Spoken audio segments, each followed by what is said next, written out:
And I think that's where Beverly Hills Bakery has got a great product. And it's where Rosa comes in, isn't it? Yes. So when did you start to bake? Did you start to bake domestically in your home, and did it spread from there? We started from home, my mother's baking, where we didn't have all the stoves and things like that. We baked on the charcoal, you know, like degrees. Yes. And we started baking. I learned from my mother the baking. GB News, the People's Channel.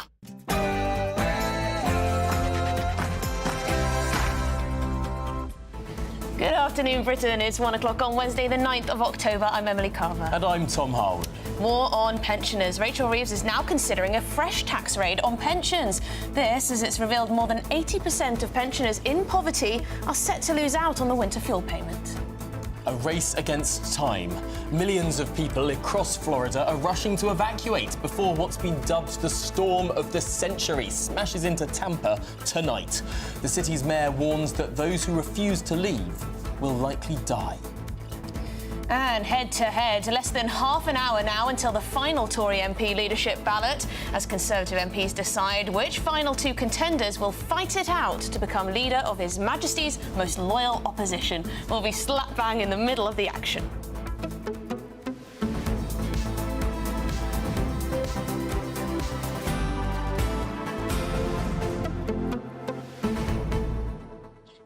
And what a fascinating Prime Minister's questions it was. Did you see the Prime Minister slightly flounder on those two important and specific questions put to him by the current leader of the opposition, Rishi Sunak, both on national insurance paid by employers and also... What was the other one, Emily? I don't know which one you're talking about. I thought that was the only one. The Falklands? No, he was quite sure on that one, wasn't he? You know what? I wrote it down. He wrote it down. Well, in the meantime, that national insurance, tax on jobs, they will not rule it out when it comes to national insurance on employers. Does that mean it's going to appear in the budget, and could that cost jobs in the long run? And does that break a manifesto commitment? It pretty clearly could, given that the argument of the Labour Party then in opposition was consistently, we will not raise national insurance. Well, if they raise half of national insurance, have they still committed that grave sin? Yeah, I mean, you say it was a fascinating PMQs. Was it? Was it? Did Rishi Sunak really stick it to Keir Starmer? I mean, there's so much that's been going on, so many negative headlines over Freebie Gate, huge amounts to go out on economic competency, and yet I felt it fell a little flat. Well, it wasn't a piece of theatre, because it was a piece of... I think there will be elements of that Prime Minister's questions that we didn't hear a big roar at, or there wasn't sort of a big... But we'll come back to that in the days after the budget, because the other one was... Go on. Rishi Sunak reminded Starmer that Reeves said changing the debt target would be fiddling the figures. That's what she said before the election, and now we're given to understand she will change the debt target. So it's these complicated specifics that Keir Starmer is getting nailed down on at this point in time, and there will be a lot of red faces on the Labour benches. I mean, she's changing the rules. She's changing the rules that she has to play by. Is that on? Is that economically sound? We'll get stuck into that after your headlines with Will Hollis.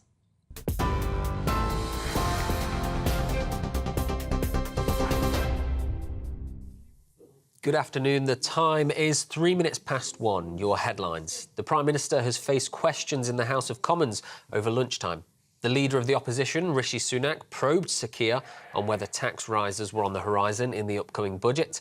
The Tory leader is in one of his last PMQs, questioned the Prime Minister on if a promise not to raise taxes in the Chancellor's budget applies to national insurance contributions from both employers and employees. Here's what the Prime Minister had to say. We made an absolute commitment in relation to not raising tax on working people. He, of course, was the expert's expert on raising taxes. And what did we get in return for it? We got a broken economy, broken public services, and a £22 billion black hole in the economy. We're here to stabilise the economy, and we will do so. The leader of the opposition also joked about the recent departure of Sue Gray ahead of Labour's announcement on employment law tomorrow. In the weekend's events, when did the Prime Minister first become a convert to fire and rehire? Well, I'm very pleased and proud that tomorrow we will publish the bill, which will be the biggest upgrade of workers' rights in a generation. The Prime Minister also faced questions from Lib Dem leader Ed Davey over British fishermen in the Falklands amidst the controversial decision to hand the Chagos Islands back to Mauritius. Sir Keir said the Falklands, which is personal to him, are British and they will remain British, as too will Gibraltar. To America now, the biggest hurricane in a century is hitting Florida, with American President Joe Biden warning it's a matter of life and death for residents. These are live pictures we're bringing you now from Tampa on the west coast of the United States. Around 1 million people living in the path of Hurricane Milton are being evacuated with concern lives are in danger. Others choosing to stay in places like here in Fort Myer have been securing their homes and neighbourhoods with sandbags and wooden boards. The US's Weather Service re-strengthened its classification of the storm to the highest rating, Category 5, with winds of 175 miles per hour expected. Flights between the UK and Florida have been cancelled. Earlier, GB News spoke to Florida resident Aaron Pilkington. And excuse me, we don't have that right now. We'll bring it to you in the next bulletin. Next up, though, the final stages of the Tory leadership race inches closer with just 3 contenders left. Tom Tugendhat fell at the latest round of voting, with MPs choosing James Cleverly. He came out on top with 39 votes. Robert Jenrick came a close second, followed by Kemi Badenoch in third. The two will now battle it out to scoop up the remainder of Tom Tugendhat's supporters. Cleverly's lead means he's just 1 vote away from a guaranteed spot in the final 2, when the Conservative Party membership will get a chance to pick the final leader of the party. Let's hear from one of those contenders, Robert Jenrick. Polling suggests that I am the best placed candidate to win back the voters that we've lost to reform, as well as those on the left as well. And there's a YouGov poll that came out only a week ago that showed that I was ahead of James Cleverly amongst the members. So I think I have a very clear path to winning the contest, and more importantly, because it's not about the party, this is actually about our country, to winning back voters more generally and getting us back into government. And finally, the photo of a swarm of toad tadpoles has won this year's Wildlife Photographer of the Year competition. It was captured by conservationist photojournalist Shane Gross while out snorkelling. He beat a record-breaking 60,000 entries to scoop up the top award. His images will now be displayed alongside others in the Natural History Museum. Those are your top stories. I'll be back in around 23 minutes. For the very latest GB News direct to your smartphone, sign up to News Alerts by scanning the QR code or go to gbnews.com/alerts.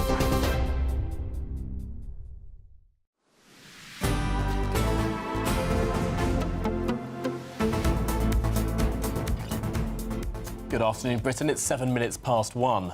The government's squeeze on pensioners shows no sign of abating after it emerged Rachel Reeves is considering a cut to the tax-free lump sum savers can withdraw from their pensions. Yes, so the Chancellor is reportedly considering this move following recommendations by 2 major think tanks, and she hopes potentially it could raise around £2 billion for the Treasury. However, there are concerns that the policy could open the door to legal challenges and further damage the government's image following the controversial cut to winter fuel allowance for most pensioners. OK, well, let's get the views now of Chief Political Editor at the Financial Times, Jim Pickard. Jim, thank you very much indeed. Is Rachel Reeves now going after, well, responsible savers, people who have worked their whole lives, done the right thing, put the money in their pension, and then they find out that the rules have changed? Well, they've been very clear for quite some time that this budget at the end of the month is going to see higher taxes in some shape and form on people with more wealth rather than on income. And therefore, the problem they've got is that because they want to keep most of the details under their hats until October the 30th, it means there's an awful lot of areas where they are unable to rule out changes because, of course, if journalists keep seeing various options ruled out by the government, you eventually find out what's going to be in the budget, and they don't want that to happen. But it means that there's an awful lot of hairs running. So, for example, in PIMQs just now, Rishi Sunak asked Keir Starmer, you ruled out national insurance rises for employees, but could you put up national insurance for employers? And Keir Starmer refused to comment. Similarly, they're not commenting on this issue of lump sum withdrawal from pensions. And there are a whole load of other areas, including inheritance tax, loopholes, for example, on agricultural land and on shares on the AIM-listed market, where we think they might do something, but they're neither ruling it in nor ruling it out. Capital gains tax, for example, we think they might put it up, but they were in a bit of a limbo. And I think it's one of the problems they've got by winning the election in early July and then having this very long period of around 3 months before they have their first budget. It was quite interesting yesterday listening to Alistair Campbell, a former Labour spin doctor, saying that if you look at previous incoming governments, they tend to do those difficult decisions, fiscal decisions in budgets, a little bit more quickly. Am I being foolish here, Jim? Am I just misunderstanding what was said in the election? Because when they said we will not raise national insurance, I naturally assumed that would apply to the whole of national insurance, not just half of it. Is that me being silly? Is that me being dumb? Should I have only thought that only applies to national insurance or to half of it? I mean, most of us did presume that it applied that they were ruling out increases to any kind of national insurance. But interestingly, Darren Jones, the Chief Secretary to the Treasury, was interviewed in August, I think in The Telegraph, and he said something about how we've got no plans to put up employee national insurance. And unsurprisingly, journalists jumped on that and said, well, why are you only ruling out half of this equation? I think one thing that is fascinating is if you go back over the last couple of years, they really have not been completely honest about these plans. They were honest around the time of the election and certainly after the election. But there were quite a few times in the last couple of years where they kept saying we have no plans to put up specific taxes. We have no plan. They said we have no plans, for example, to increase inheritance tax on agricultural land. What's very clear now is that when they said they have no plans to do something, it meant that they were neither ruling it in nor ruling it out. And the only things they specifically ruled out were the increases to income tax, VAT, I think corporation tax, and now some of national insurance. We're not entirely sure whether it's all of it or just the employee part of it. It does give this sort of sense that they have not been entirely honest before the election, that apart from a couple of slips where they didn't commit or let slip more than they meant to say, it doesn't take a cynic to think that there were these plans before the election. They said the minimum possible and even potentially misled many voters over winter fuel, over national insurance, over even changing the borrowing rules, which Rachel Reeves, this is something else that came up in PMQs, Rachel Reeves before the election said changing the borrowing rules would be akin to fiddling the figures. And now it's almost dead certain that she'll do just that. Yeah, and of course that was something else that came up at Prime Minister's Questions. Rishi Sunak pursued Keir Starmer over the idea that Rachel Reeves had previously criticised people fiddling fiscal rules, and now she's about to do the same thing. Now, Tom, you sound shocked that politicians might not be entirely candid all of the time. I think if you were talking to economists or think tanks about the general election we've just had, I think they would say that there was a bit of a conspiracy of silence from all the political parties, really, about the state of Britain's public finances, and in particular about the spending cuts to non-protected departments. So basically all departments apart from defence and health and a bit of education, all of them have quite steep real terms cuts baked in by Jeremy Hunt a couple of years ago, and excruciatingly difficult cuts to those departments which would have befallen whoever won the general election. And people did not talk about that at all. In June, it was not a topic that came up very much at all. And I think the way Labour sees these potential wealth tax rises or taxes on property, pensions, whatever it is at the end of this month, is basically a way to get around those very difficult departmental cuts that otherwise they would have to do. Thank you very much indeed, Jim Pickard. It's a complex picture. It is. And I guess we'll find out on the budget day, October the 30th, I believe it is, what exactly will be in there. But this long period of speculation, this long period of briefings to the media is just terrible, and leaks, just terrible for the economy and confidence in it. Anyway, should we speak to a pension expert at the Landcat, Tom McPhail, about this particular headline this morning about Rachel Reeves now considering plans to cap 25% tax-free pension lump sums to £100,000. Can you, in layman's terms, explain exactly what that is and what impact that might have on people with pensions? Yeah, sure, thank you. And I want to pick up on Jim's point and your previous guest that they've created this atmosphere of uncertainty and fear through the long gap between the election victory and then the budget, and then also this constant narrative of doom-mongering and woe, and these promises of tax rises that have understandably undermined individuals and businesses' confidence. I also want to pick up on the point that was made around the manifesto promises, because one of the promises they made was to not increase income tax. And it's worth noting that if they make the change we're now discussing around pension tax-free lump sums, that will result in an increase in income tax. The way that the revenue will be raised is through income tax. So arguably that too would be a breach of their manifesto promise. What we're talking about here is the amount of money you can take out of your pension pot tax-free at retirement, and it's the lower of either a quarter of your pension fund or £268,275. So you need a pot of over £1 million to hit that upper ceiling. There's been a proposal that this tax-free lump sum should be reduced to a maximum of £100,000, so quite a substantial reduction. Now, the question then becomes, well, would they do it immediately? Would they effectively make it retrospective and undermine the plans of millions of people who are approaching retirement and were expecting to be able to take out more?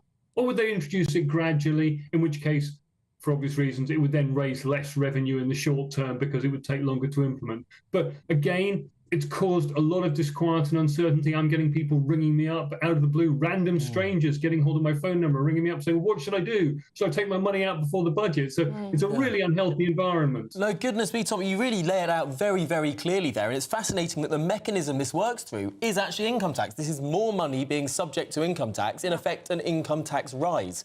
But to get to your point there, people are ringing you up saying, what can they do? If they're worried about this tax raid, what can people do? Well, you've basically got two choices. You either hunker down, sit tight, hope it doesn't happen in a few weeks' time, or if you're really uncomfortable with that, let's say you need to pay off a mortgage, you need to get the money out, you need to be sure you're going to get that money without having to pay extra tax. The only other thing you could do is to take the money out ahead of the budget. And that would mean dipping into your pension pot now. And of course, this will only be relevant to you if they were to introduce that new limit of £100,000. For some people, it's just not relevant at all.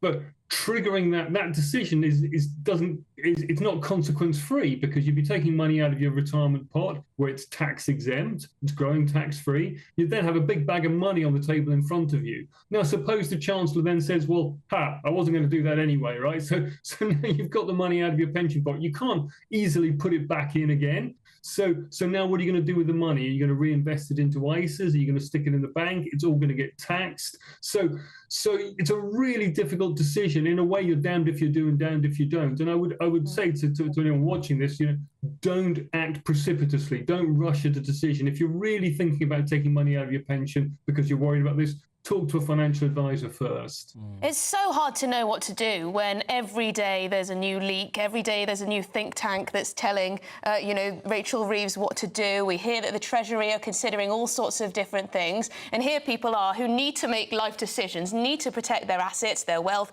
their pension, etc., not knowing what on earth to do. What proportion of people with pensions would be impacted by these changes? There is this kind of assumption going around that this would only impact wealthy people. The Institute for Fiscal Studies helpfully did some research on this. They reckon about 1 in 5 people. So by no means, it's a minority, but it's a pretty substantial minority. Interestingly, they also said, and this is the one thing, the one saving grace potentially that will get us out of this hole, they said almost a half of public sector workers would be affected by this. So if Rachel Reeves goes ahead and does this, well, it will raise some money for her in the short term, but she might then find she's got a fight on her hands once more with the public sector unions over it. Which is quite interesting, isn't it? Because, of course, Rachel Reeves has been trying to keep the trade unions sweet with all the pay rises recently, so this will actually impact those people. It explains it, though, doesn't it? If she's given all this money to doctors and train drivers, she's going to take it all back out of their pensions. I mean, perhaps it's going to be this merry-go-round of money being taken out of the exchequer only to then be lifted up and a lot sloshed around through administration. And just confusing for people at the same time. Tom McPhail, thank you very much indeed. You're a pensions expert at the Langcat. Well, that was very interesting, wasn't it? Setting it out in true terms. And just that impact on people. This sort of stuff does make people anxious. Yes. Not knowing what to do, how they can keep hold of, you know, the money that they've earned. But those numbers are fascinating. 1 in 5, 20% of people with pensions this could affect, and half of all those who worked in the public sector. I mean, number one, it shows how generous public sector pensions are. But number two, it shows that actually this will have a very, very pernicious effect electorally. If people genuinely feel like their wealth is dwindling as a result of this budget, how does that affect this government's already almost record low approval? But there's a strong feeling among a lot of people that if you do the right thing, you put the money away for a rainy day, you invest when you should, you try and, you know, do the right thing, that actually you get punished by the government, whereas those who don't do those things seem to benefit in one way or another. The almost infuriating irony in all of this is Rachel Reeves is someone who painted herself as Mrs. Stability. Everything has to be predictable. Markets love stability, predictability. You need to be able to plan. You need to be able to invest. This was her big criticism of the chaos of the last few years in terms of politics. Well, on the one hand, you can't say that I'm going to be Mrs. Stability, I'm going to have a level playing field, I'm going to set the rules and abide by the rules, when, number one, you're going to change your borrowing rules, number two, you're going to abruptly change people's plans about whether or not they can withdraw their money from their pensions. That's the opposite of stability. That's changing the rules of the game while you're playing that game. I think that changing the fiscal rules, changing the borrowing rules, that is, yeah, it's slightly worrying. Billions and billions to invest. Do you believe that that will pay back? You know, there are different views on this stuff, aren't there? Do get in touch. Are you concerned about these potential changes to pensions and the withdrawals? Perhaps you are, perhaps not. GBNews.com/your say. Now, elsewhere, life and death decisions are being made currently in Florida as citizens brace themselves for the arrival of Hurricane Milton. Now, state officials have pleaded with residents to get out whilst they can, with the warning of death if they do not. Wow. Well, we'll be live on the ground with the very latest after this.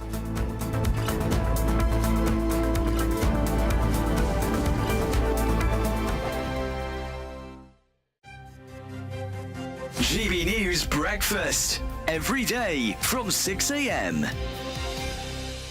The former royal correspondent for the Sun newspaper, Charles Ray. Good to see you this morning, Charles. And so good to see Catherine back to work with a hug. It is. It's fantastic.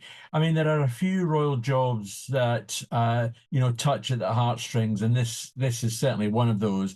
And I think it's the first time we've actually seen Catherine back in, you know, a royal duty since she herself confirmed that she'd finished chemotherapy. Done so much, haven't they, the Princess of Wales and the King, to raise awareness for these cancers. Here we have both the King and Catherine having, you know, explained to the nation and the rest of the world that they were battling or are still battling cancer, just like everyone else. How sincere is all of this? I mean, it looks it looks like she's a wonderful, kind, caring woman, but I don't know. I've never met her. Well, she is a wonderful, kind, caring woman. That is without a shadow of a doubt. And William heard about this young lady on a visit to the air ambulance, and they invited her because she's a photographer, so she wanted to take. She has a bucket list and wanted to take pictures of an investiture. I mean, make no mistake, you know, people like Catherine are just absolutely wonderful in what they do and how they do it. I mean, and Catherine is the superstar of the royal family. Of that, there is no doubt. It's the cockles of my heart, Charles. It really does. It's really good to see you. Thanks very much. All the Thanks, best. Charles. Thanks. And Liz, who is this 16-year-old amateur photographer who was hugged by Princess of Wales yesterday, has said it was a dream come true. I bet it was. GB News, the People's Channel. Join me, Nana Akwe, for an informative, interactive news programme with a difference. It's fun. No, he didn't say that, Dave. I'm so surprised. I think there's an element of truth to that. Join me from 3 p.m. every weekend, only on GB News, Britain's news channel. In the GB Newsroom, we bring you the news as it happens. With our team of dedicated journalists across the UK, we're ready to keep you up to date with what's happening every half an hour, every single day. Bulletins here on GB News, the People's Channel, Britain's news channel. Nightmare commute? Kick it up a gear with GB News Radio. You can listen online and on DAB+ and on the GB News app. We're also on TuneIn and the Radio Player app. From the school run to rush hour, get revved up with GB News Radio. We are the People's Channel, Britain's news channel.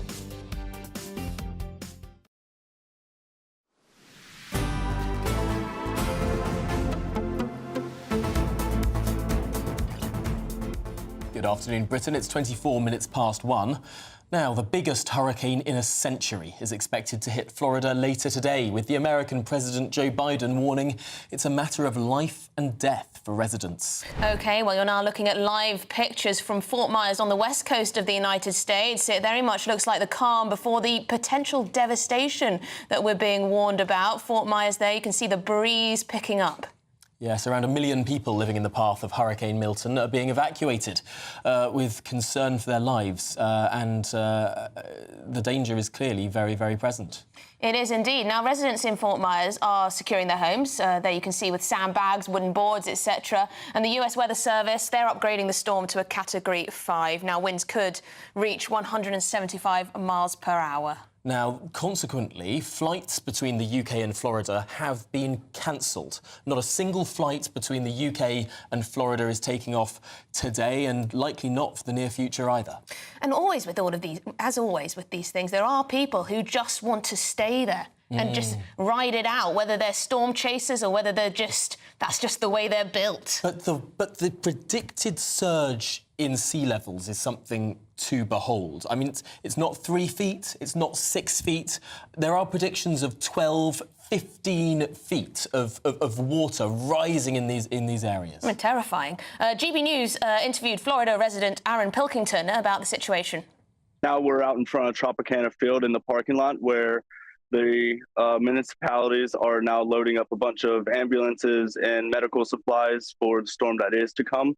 So it looks like the preparation is on high alert, and we're ready for the storm to approach us as it's coming towards either St. Pete or Sarasota right now. We're definitely worried. I would fully suggest that if you are in the St. Pete all the way to Sarasota and even down to the Naples area, that you definitely evacuate. Obviously, don't do what we are doing here and stay. But if you are in this area, please try to get out of town, go up north to Georgia or North Carolina. It's going to be a devastating storm. And just looking at those images from space, we can see how this storm is, frankly, gargantuan. Well, to get more on this, joining us is the former BBC weatherman, John Ketley. John, we keep saying this is a 1-in-100-year storm. What does that actually mean? Well, it means that the intensity of this storm, allegedly, is going to be the worst for 100 years, or you'd only get one like this every 100 years. I doubt that that's going to be the case, you know.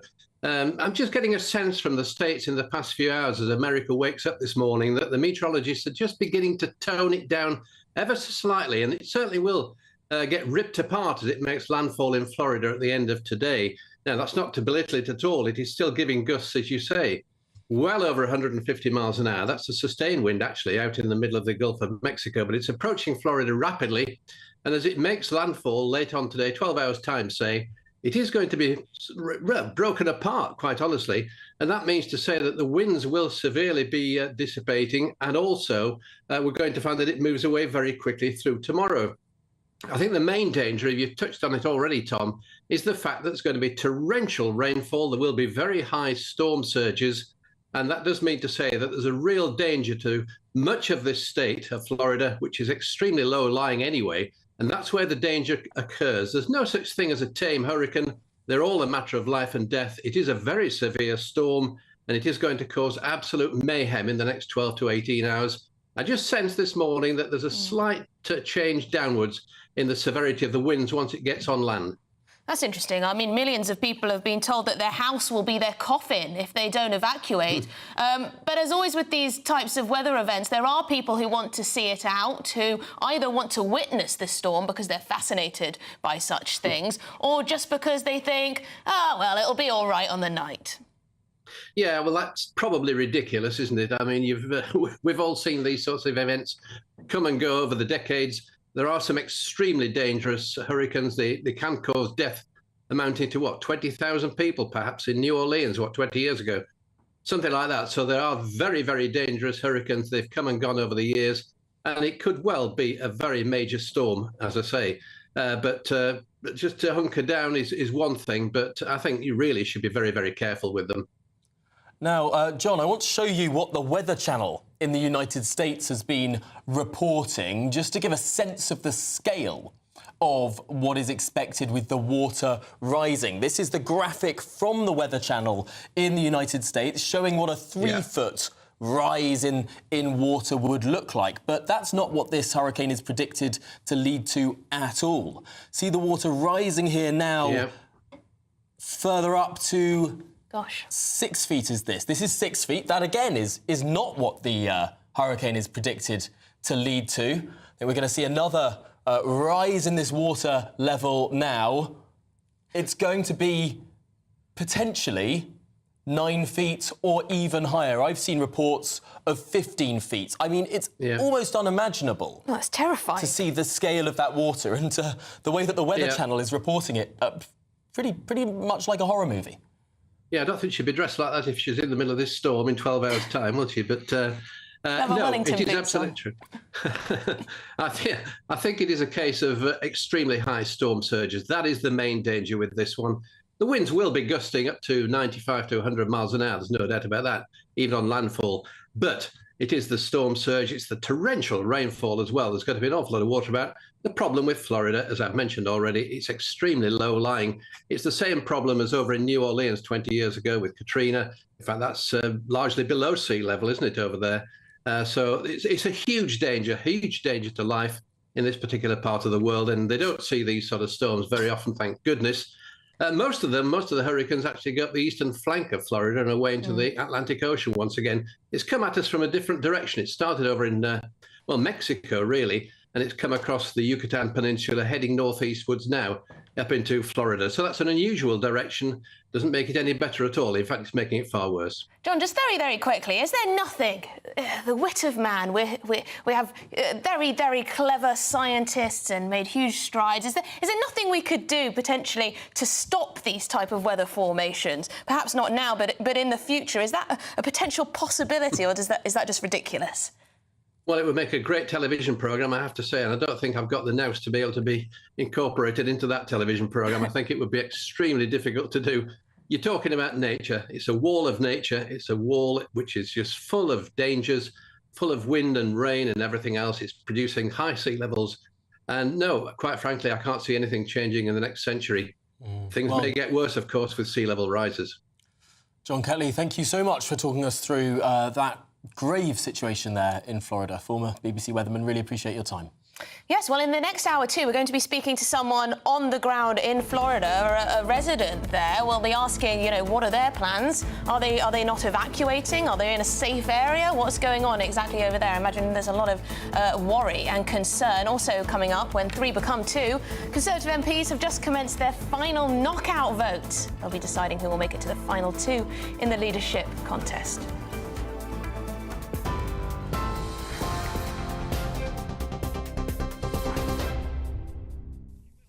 Good afternoon, I'm Will Hollis with your latest headlines. The Prime Minister has faced questions in the House of Commons this lunchtime. The leader of the opposition, Rishi Sunak, probed Sir Keir on whether tax rises were on the horizon in the upcoming budget. The Tory leader, in one of his last PMQs, questioned the Prime Minister on if a promise not to raise taxes in the Chancellor's budget applies to national insurance contributions from both employers and employees. Here's what the Prime Minister had to say. We made an absolute commitment in relation to not raising tax on working people. He, of course, was the expert's expert on raising taxes. And what what did we get in return for it? We got a broken economy, broken public services, and a £22 billion black hole in the economy. We're here to stabilise the economy, and we will do so. The leader of the opposition joked about the recent departure of Sue Gray ahead of Labour's announcement on employment law tomorrow. In the weekend's events, when did the Prime Minister first become a convert to fire and rehire? Well, I'm very pleased and proud that tomorrow we will publish the bill which will be the biggest upgrade of workers' rights in a generation. The biggest hurricane in a century is hitting Florida, with American President Joe Biden warning it's a matter of life and death for residents. Now, these are live pictures that we're bringing you from Fort Myer on the west coast of the United States. Around 1 million people living in the path of Hurricane Milton are being evacuated, with concern lives are in danger. Others choosing to stay in places like Fort Myer have been securing their homes and neighbourhoods with sandbags and wooden boards over windows. The US's Weather Service re-strengthened its classification of the storm to the highest rating, Category 5, with winds of 175 miles per hour expected. Flights between the UK and Florida have been cancelled. New to the newsroom, Rebecca Vardy has been ordered to pay Colleen Rooney a further £100,000 following their high-profile Wagatha Christie libel battle. Mrs Vardy sued Mrs Rooney for libel but lost the High Court legal action in 2022. Mrs Rooney had earlier accused Mrs Vardy of leaking her private information to the press, with Wednesday marking the 5th anniversary of the viral social media post at the heart of the dispute. The final stages of the Tory leadership race inches closer, with just 3 contenders left. Tom Tugendhat fell during the latest round of voting, with James Cleverly coming out on top. Robert Jenrick came a close second, followed by Kemi Badenoch. MPs vote for the final time this afternoon before the final decision is given to the Tory membership. Those are your top stories. I'll see you later. For the very latest GB News direct to your smartphone, sign up to News Alerts by scanning the QR code or go to gbnews.com/alerts.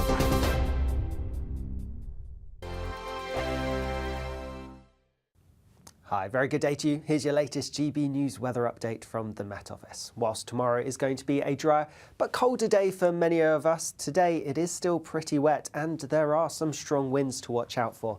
We are still under the influence of low pressure, and it's this that's leading to some fairly wet weather already across some parts of northern England. We have seen some flooding in places and totals building up, which is why there is still a warning for the next couple of hours across some parts of northeast England. Otherwise, and whilst the persistent rain's gradually going to ease as we go through the day and pushes its way southwards, there will still be a few showers elsewhere, and some of them could be on the heavy side, albeit not as intense as yesterday. Still quite warm towards the south, with temperatures getting into the high teens, but a bit fresher further north because there's a northerly wind. And on that northerly wind, we are going to see some showers pushing their way through as we go through this evening, particularly around some northern coastal parts of Scotland, but some will feed further inland, and that northerly wind will be a bit chilly, so we could see some winteriness, some sleet or snow over the higher ground. Some showers across parts of Northern Ireland to end the day. Still some rain continuing, albeit not as heavy, across parts of northern England, pushing into the Midlands and parts of Wales. Further south, a few showers to watch out for as we go through into the end of the day. Otherwise, and as we go overnight, the northerly wind continues. We will see any cloud, any rain gradually pushing its way southwards, and with that then things will be breaking up, turning a bit drier for many of us, but some clear skies developing across the north and west. Here it is going to turn chilly, could be some frost in places, staying a bit milder towards the south, but nonetheless a bit chillier than some recent nights. Bit of a cloudy, damp start for some of us across southern parts, but that rain will quickly clear away towards the south as we go through tomorrow morning. And then for many, like I said at the start, a drier, brighter day with some decent sunny spells developing, a few showers still, especially in areas exposed to that chilly northerly wind, and temperatures will be quite a bit lower than today as well. Bye-bye. The latest GB News travel. Good afternoon, I'm Jules Buckley. Major issues for both sides of the A1M this lunchtime in County Durham. Now closed between Bradbury Junction 60 and A Clifford Junction 59. It's due to flooding. There's queues back to Boburn at 61 one side and Bertree 58 for the other as well. M18 both sides around Junction 2 for the A1M. Long delays following an earlier police incident. Queuing northbound for the M6 around Stafford at 14. There were animals on the road. They'd been moved off the carriageway. Northbound M1 and the southbound side around Leicester. So northbound side 2-lane shut 21A to 22. Southbound 2-lane shut if you're heading from 21 to 20. That's all due to a collision. And the westbound M4 struggling after Slough West at 7. There was a broken down van. That's been sorted out, but delays remain. That's the latest. You can stay up to date throughout the day by visiting our website, gbnews.com.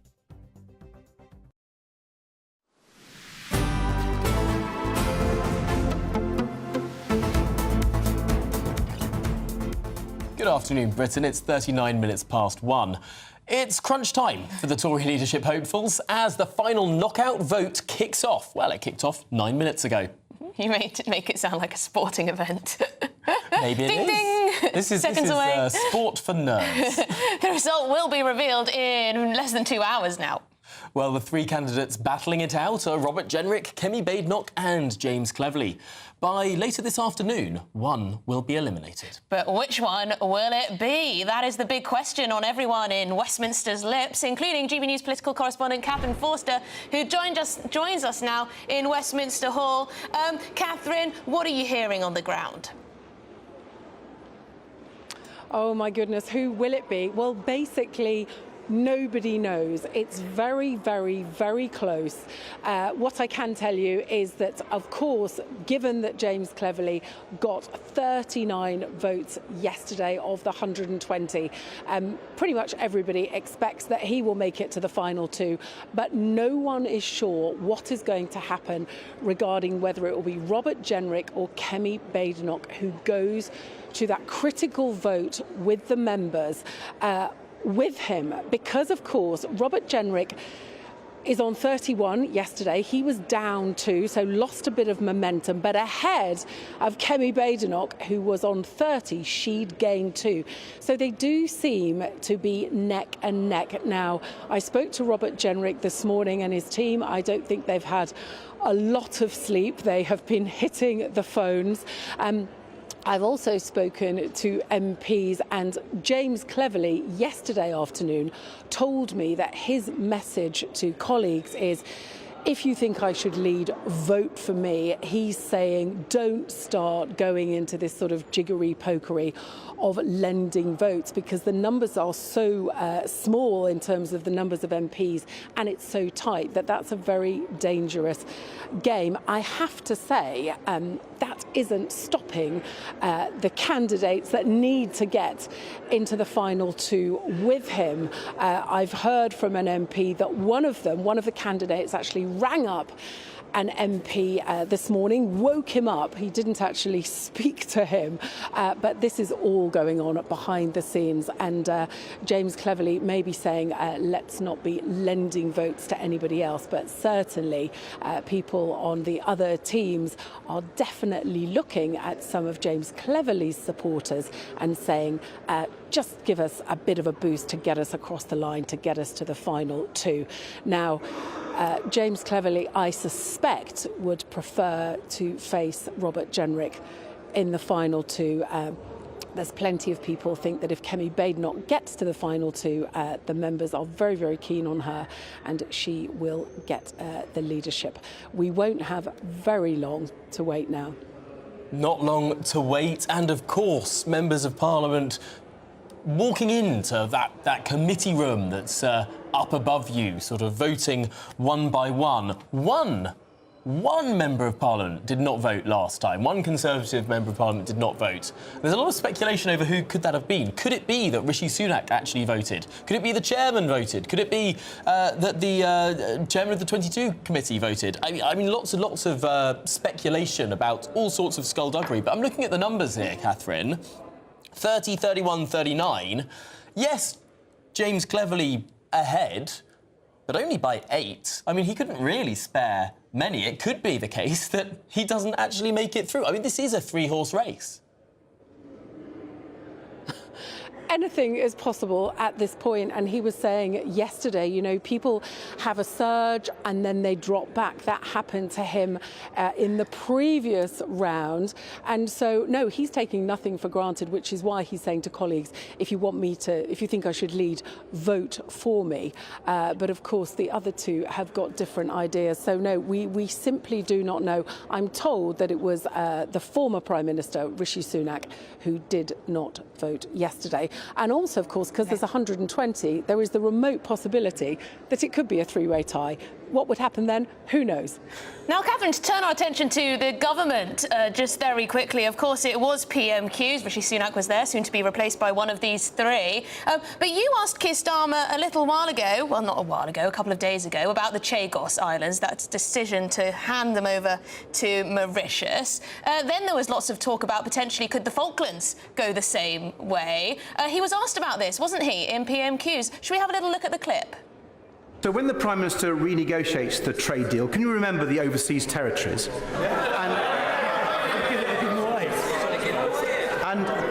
And ensure that British citizens fishing off the Falklands can sail proudly under the Union Jack? Prime Minister. My uncle nearly lost his life when his ship was torpedoed defending the Falklands. They are British, and they will remain British. And sovereignty in Gibraltar is equally not to be negotiated. Goodness me, Catherine, that's a very different answer to the answer he gave you when you asked about the Falklands last week. Yes, it was Friday that I asked the Prime Minister up near Merseyside to guarantee, given what's happened with the Chagos Islands, that no other overseas territory would be given away. He blatantly did not answer that question. But that was picked up on, of course. There's been quite a lot of bad headlines. And he's obviously decided that he needs to make the position very clear, because Ed Davey did not ask him about that. He asked him about fishing rights. So it seemed that the Prime Minister wanted to shoehorn that in. But he did say very clearly, and again about his uncle that he said nearly died defending the Falkland Islands, he says that it is personal to him. So let's hope that the Falkland Islanders and those in Gibraltar will have their minds set to rest by what the Prime Minister said just now. Better late than never. Well, Catherine Forster, thank you so much for joining us and talking through those two issues. It does make me think, does it have to be personal to the Prime Minister for him to make sure that we, you know, continue with sovereignty over a territory? Yeah, can't you sort of hold it in the abstract? Slightly worrying. Anyway, this is Good Afternoon Britain on GB News. We've got lots more coming up on today's show. Top Labour politicians have been accused of pressing police to give Taylor Swift a royalty-style blue light escort to Wembley Stadium. Is that the right use of our limited resources? More on that next. Headliners. Tomorrow's papers tonight, every night from 11 p.m. Some controversial film news. Someone has hired an actor who's white. What the hell is going on? Let me just fix my hair. Let me just come on. So, Wuthering Heights film stirs controversy after white actor, he's white, chosen to play... Is that your Hamza Yusuf impersonator? That is, but yes, that's my Chinese accent. Experts have gone, oh no, there's a lot of... In recent years, he's definitely black or mixed race because he was found in Liverpool. And as you know, everybody in Liverpool is black or mixed race. I mean, have you read the novel? God, no. Right, well, I have. And the novel itself does say, quite explicitly, that he is dark-skinned. Yeah. The implication is that he's of Romani origin.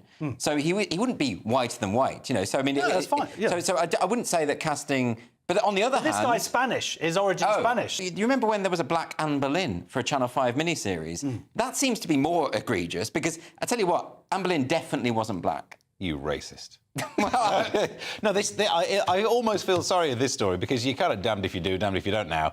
Because if they'd have, it's not like he's a bit of an anti-hero, right? It's not like a good all-round. He's not a good guy. So if you go, right, we definitely need to cast someone black for this. Why are you picking just black people to play someone with so many character flaws? Or you go, why? Like they did with Darth Vader. Yes, that's right. He was played by the Green Cross Code Man. Okay. Just the voice was done by... That's true. Yeah. Yes, it was the Green Cross Code Man. I wonder what they were saying there. Have you ever seen the videos of the original audio of Star Wars? No. So you've got, I can't remember his name, but you've got the Green Cross Code Man going like, I find your lack of faith disturbing. Yeah. No, Luke, I am your father. They should have left it as it was. This is the difference to me. We're talking about Star Wars. You're like, oh, have you read Bronte, whatever? She only wrote one novel, Josh. You could do with the courtesy of reading it. I'll read it straight after I finish your one. And it's actually brilliant. The People's Channel. I'm Christopher Hope. From pop stars to politicians, I'll interview anybody in a pub who's got a political opinion. Join me every Friday on Spotify, Apple Podcasts, YouTube or gbnews.com, or wherever you get your podcasts. This is GB News, the People's Channel. This is Britain's Newsroom, where your voice matters. It's just astonishing. With expert analysis and honest opinion, we don't just keep you informed. We bring you unique perspectives you won't see anywhere else. Can't argue with any of that. When the news happens, it happens here. On Britain's Newsroom, weekdays from 9:30 a.m. Only on GB News. Every Saturday, 10 till 12, we'll bring you all of the news that you need to know. We'll also remind you that there is so much to smile about. It's my favourite time of the week. I get to relax, enjoy some light-hearted stories, and let Ellie teach me about fashion too. That's Saturday Morning Live, every Saturday, 10 till 12. Only on GB News, Britain's news channel.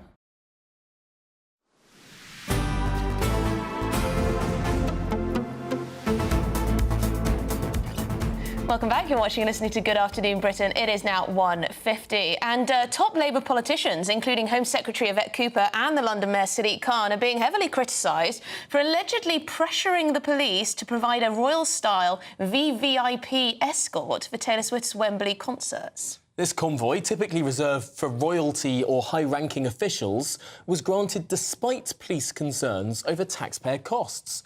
Swift's team reportedly threatened to cancel the shows following a foiled bomb plot in Austria, leading to a debate over the appropriateness of such high-level protection for celebrities. There's also a bit of controversy over the fact that Sadiq Khan and Keir Starmer both received free tickets from the record label of Taylor Swift. Yes. Anyway, joining us now is former Police and Crime Commissioner Festus Akinbasoyi.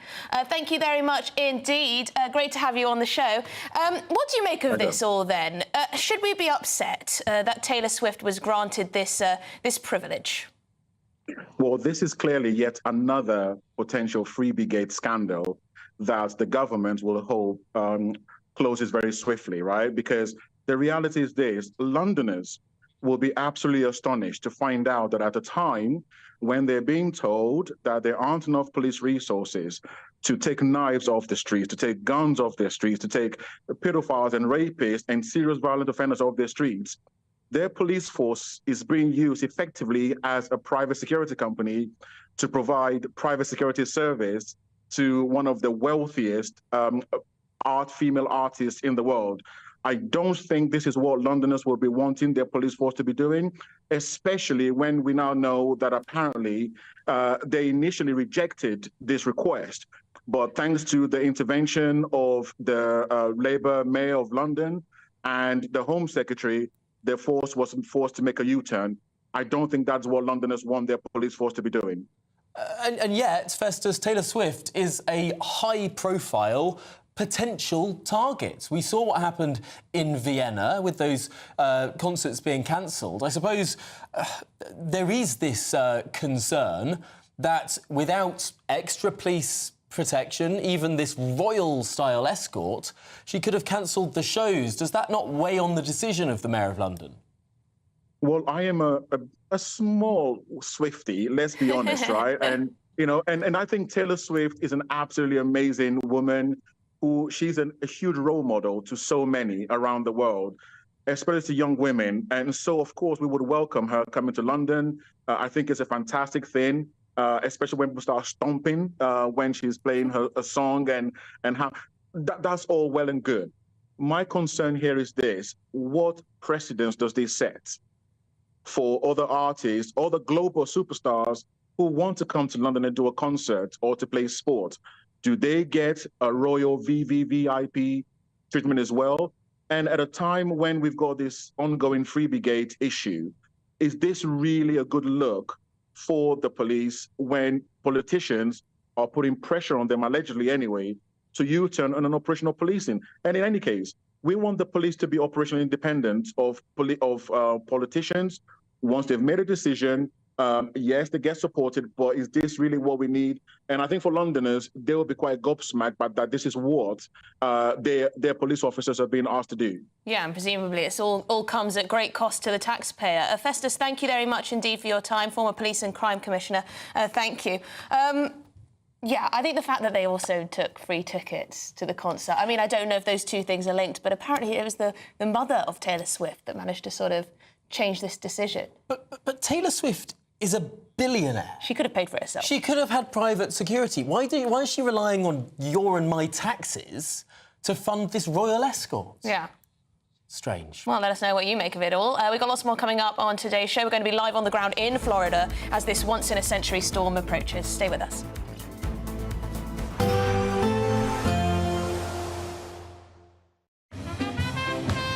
There will be a light breeze in the morning, leading to a warm front.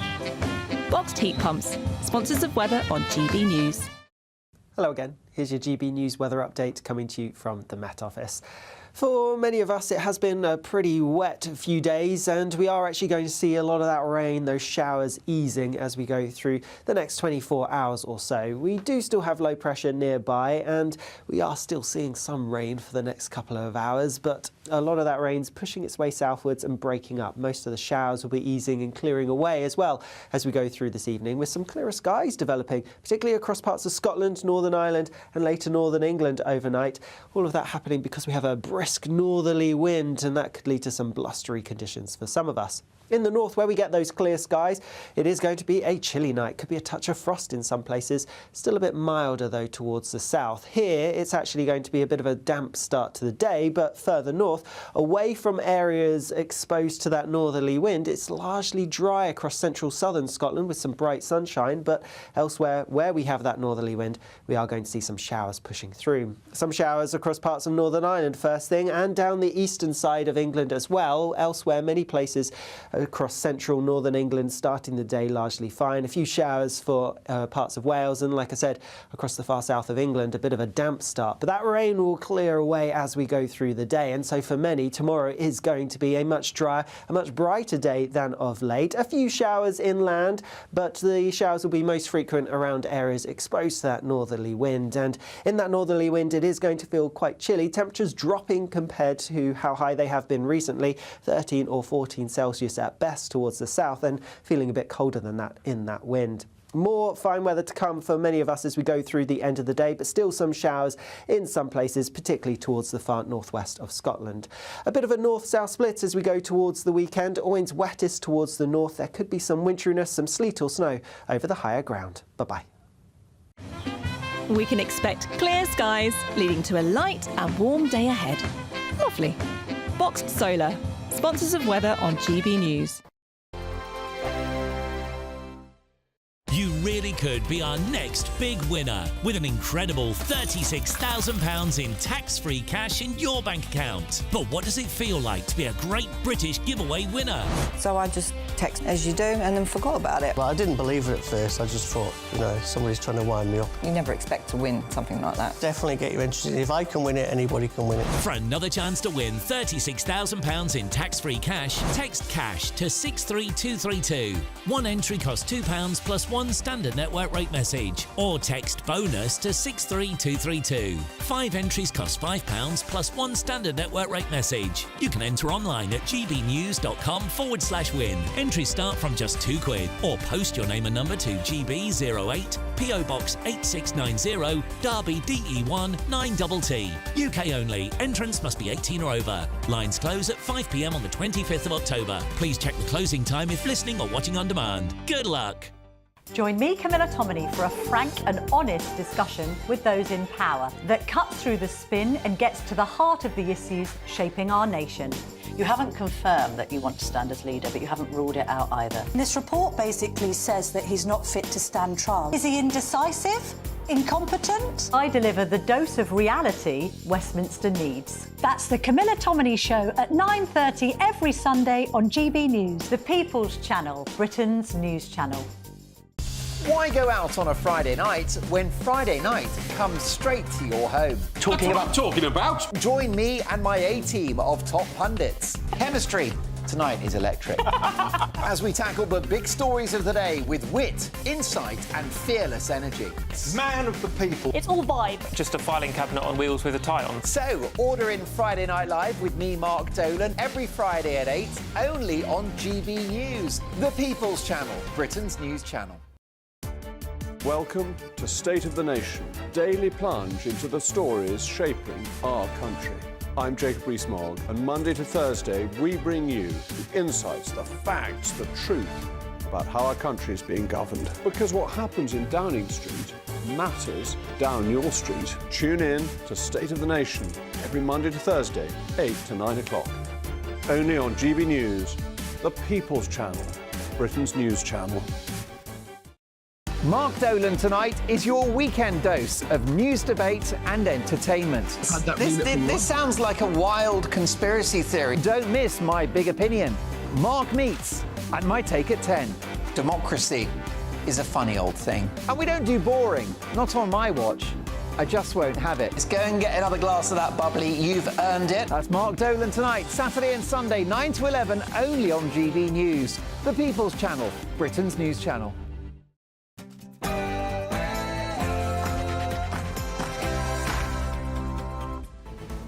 Good afternoon, Britain. It's 2 o'clock on Wednesday, the 9th of October. I'm Tom Harwood. And I'm Emily Carver. A race against time. Millions of people across Florida are rushing to evacuate before what's been dubbed the storm of the century smashes into Tampa tonight. Now, the city's mayor, who warns those who refuse to leave will likely die. We're going to be on the ground. There are live pictures here of the winds beginning to pick up. Yes, indeed. And closer to home, is there a war on pensioners? Rachel Reeves is now considering a fresh tax rate on pensions. This, as it's also revealed today, that more than 80% of pensioners currently in poverty could be set to lose the winter fuel payment. Head to head. The voting has now commenced. Conservative members of Parliament decide which final two contenders will fight it out to become leader of His Majesty's most loyal opposition. We'll be slap bang in the middle of the action in Westminster. We will indeed. And on another note, is Britain full? Official figures show immigration fueled the biggest rise in the population of England and Wales for at least 3/4 of a century. The population grew by 1% last year alone. Can Britain cope?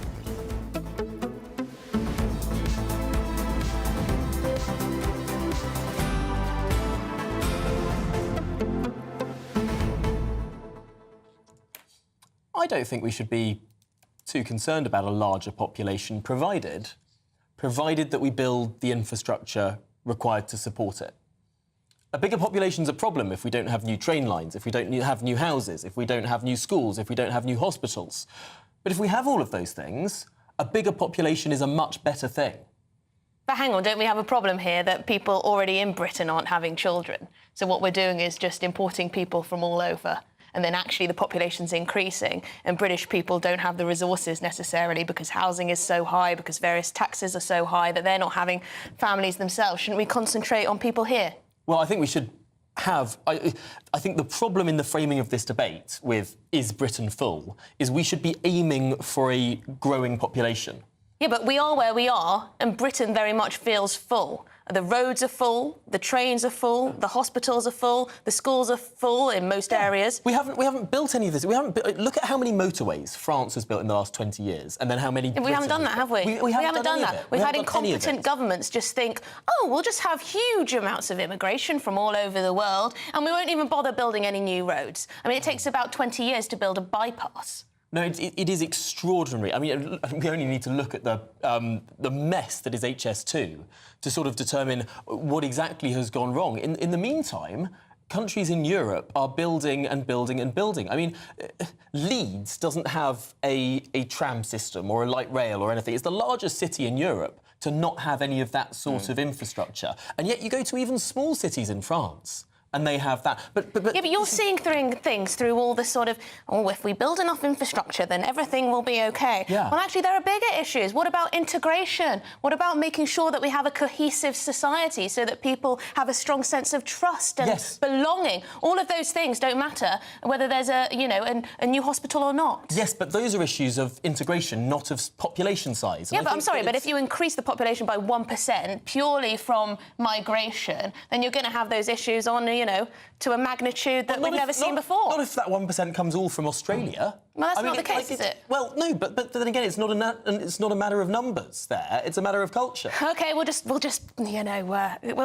concrete over the entire beautiful English countryside, all right? Or just 0.3% of it. All of it. All of it. Be done with it. We don't need to worry. We have 1 billion people here. 2 billion, 3 billion, 4 billion. Oh, yes? no. That's for the British Mars colony. That's Right. when we get 1 billion Brits. Right, well, let's see what our viewers think. gbnews.com/your say. Do you think it's sustainable for the population to increase by 1% in 1 year due solely to immigration? Let me know.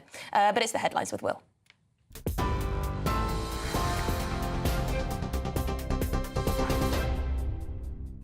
Good afternoon. This lunchtime, the Prime Minister faced questions in the House of Commons. The Leader of the Opposition, Rishi Sunak, probed Sir Keir on whether tax rises were on the horizon in the upcoming budget. The Tory leader, in one of his last PMQs, questioned the Prime Minister on if a promise not to raise taxes in the Chancellor's budget applies to national insurance contributions from both employers and employees. Here's what the Prime Minister had to say. An absolute commitment in relation to not raising tax on working people. He, of course, was the expert's expert on raising taxes. And what did we get in return for it? We got a broken economy, broken public services, and a £22 billion black hole in the economy. We're here to stabilise the economy, and we will do so. The Leader of the Opposition joked about the recent departure of Sue Gray ahead of Labour's announcement on employment law tomorrow. In the weekend's events, when did the Prime Minister first become a convert to fire and rehire? Well, I'm very pleased and proud that tomorrow we will publish the bill which will be the biggest upgrade of workers' rights in a generation. The Prime Minister also faced questions from Lib Dem leader Ed Davey over British fishermen in the Falklands amidst the controversial decision to hand the Chagos Islands back to Mauritius. Sir Keir said the Falklands, which is personal to him, are British and they will remain British, as too will Gibraltar. To the Tories now, the final stages of the leadership race inches closer with just 3 contenders left. By MPs, James Cleverly came out on top with 39 votes. Robert Jenrick came second, followed by Kemi Badenoch in that third position. The two of those will now battle it out to scoop up enough of Tugendhat's supporters to stay in the race. Cleverly's lead means he's just 1 vote away from a guaranteed spot in the final 2, where the choice reaches the Conservative Party membership. To America now. The biggest hurricane in a century is hitting Florida today, with American President Joe Biden warning it's a matter of life and death for residents. These pictures you're seeing on screen right now are live. We're bringing to you them from Fort Myers on the eastern coast of the United States. Around 1 million people living in the path of Hurricane Milton are being evacuated, with concern lives are in danger. Others choosing to stay have been securing their homes and neighbourhoods with sandbags and wooden barriers over windows. The US's Weather Service re-strengthened its classification of the storm to the highest rating, Category 5, with winds of 175 miles per hour expected. Flights between the UK and Florida have been cancelled. Earlier today, GB News spoke to Florida resident Aaron Pilkington. It's going to be a devastating storm. Right now, the weather hasn't changed very much, but we have seen a little bit of rainfall and the wind has calmed down. So I guess you could say it's the calm before the storm. But right now we're out in front of Tropicana Field in the parking lot where The municipalities are now loading up a bunch of ambulances and medical supplies for the storm that is to come. So it looks like the preparation is on high alert, and we're ready for the storm to approach us. And your last story for now, Rebecca Vardy has been ordered to pay Colleen Rooney a further £100,000 following their high-profile Wagatha Christie libel battle. Mrs Vardy sued Mrs Rooney for the libel, but lost the High Court legal action in 2022. Mrs Rooney had earlier accused Mrs Vardy of leaking her private information to the press, with Wednesday marking the 5th anniversary of the viral social media post at the heart of the dispute. Those are your top stories for now, but I'll be back in 30 minutes. For the very latest GB News direct to your smartphone, sign up to News Alerts by scanning the QR code or go to gbnews.com/alerts.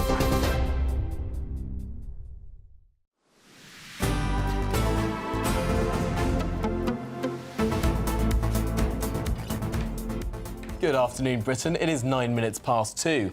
Now, the government's squeeze on pensioners shows no sign of abating after it emerged that the Chancellor is considering a cut to the tax-free lump sum savers can withdraw from their pensions. Yes, the Chancellor is reportedly considering such a move following recommendations by 2 major think tanks that hope it could raise around £2 billion for the Treasury. Let's speak to the political correspondent at The Spectator magazine, James Heal, now, because, James, there is so much that is sort of coming to the fore, lots of froth around the budget at the end of this month. Today is the day that the Chancellor has to hand her draft plan to the Office for Budget Responsibility. So she knows what she's going to do. Seems like half the media knows what she's going to do, and yet this is a very, very delayed budget. Many, many weeks where people are frankly quite anxious about what's going to happen to their income, to their pensions.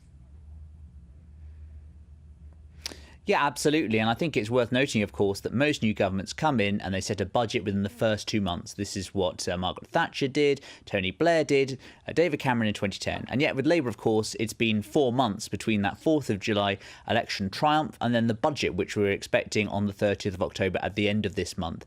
And I think the thing everyone's really concerned about is about personal finance and where is the axe going to fall. It seems, according to initial reports we've seen this week, that a lot of the schemes that Labour was planning to do for revenue raisers, things such as non-doms, looking at the VAT on private school fees, they're not going to raise as much as previously thought. And therefore, it's no surprise now that we see attention focusing on pensions instead, which obviously much more difficult to kind of take the money out of in that respect. And so there's now reports in the Telegraph suggesting that £2 billion could be raised by this move, and actually that the number of money could be saved by down to £100,000. So I think a really interesting kind of story here. Whether it will get denied or not, it remains to be seen. But I think there was a lot of concern. I think pensioners are the ones who are looking at this after the winter fuel allowance and saying, hang on a sec, are we going to be targeted in this autumn budget?